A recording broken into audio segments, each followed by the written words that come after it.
நிறைய பேருக்கு இது தெரிய வாய்ப்பில்லை. கேளுங்க. ஒரு 94 வயது முதியவர் ஒரு வீட்டுல வாடகைக்கு இருக்கிறார்.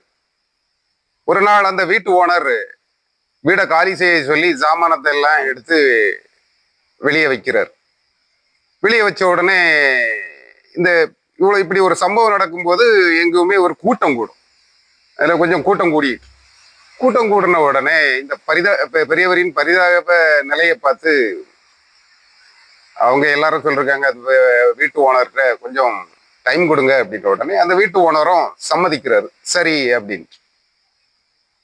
இந்த பெரியவரும் அவருக்கு ஜாமானம் எல்லாம் எடுத்துட்டு வீட்டுக்கு போயிட்டார்.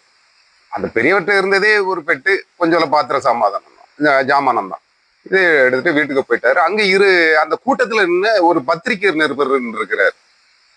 இத பார்த்துட்டு இத பத்திரிகையில போடணும் அப்படின்னு முடிவு பண்ணிட்டாரு. அதுக்கு தலைப்பையும் முடிவு பண்ணிட்டாரு. வயதான முதியவரை வெளியேற்றிய கொடூர வீட்டு ஓனர் அப்படின்னு முடிவு பண்ணிட்டாரு.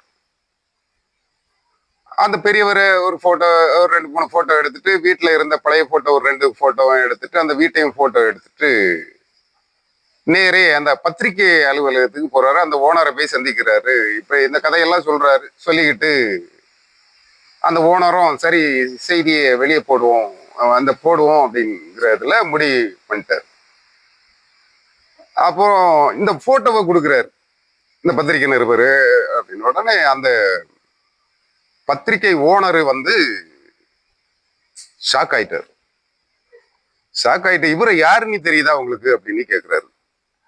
அந்த நிருபரோ இல்ல சார் எனக்கு தெரியல அப்படின்னு சொல்லிட்டார். அடுத்த நாள் செய்தி வெளியாகுது. முன்னாள் பிரதமர் குல்சாரி நந்தா வீடு வாடகை கொடுக்க முடியாத பரிதாப நிலை அப்படின்னு தலைப்பு செய்தியா வெளியாகுது. இது அன்றே இருந்த பிரதமர் அலுவலகத்துக்கு இந்த செய்தி வெளியே போகிறது.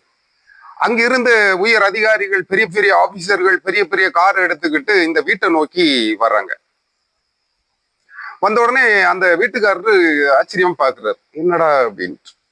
அப்பதான் அந்த வீட்டுக்காரருக்கே தெரிய வருது, இது முன்னாள் பிரதமர் குல்சாரி நந்தா அப்படின்னு தெரிய வருது. அங்கு வந்த ஆபீசர்கள் எல்லாரும் அந்த பெரியவர்கிட்ட, நீங்க இந்த நம் நாட்டு கவர்மெண்ட் அக்கமெண்டேஷனை எடுத்துக்கிடுங்க அப்படின்னு சொல்றாங்க.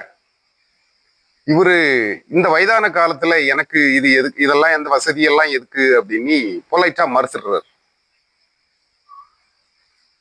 நேர்மை எளிமை. 99 வயதுல இருந்துட்டார்.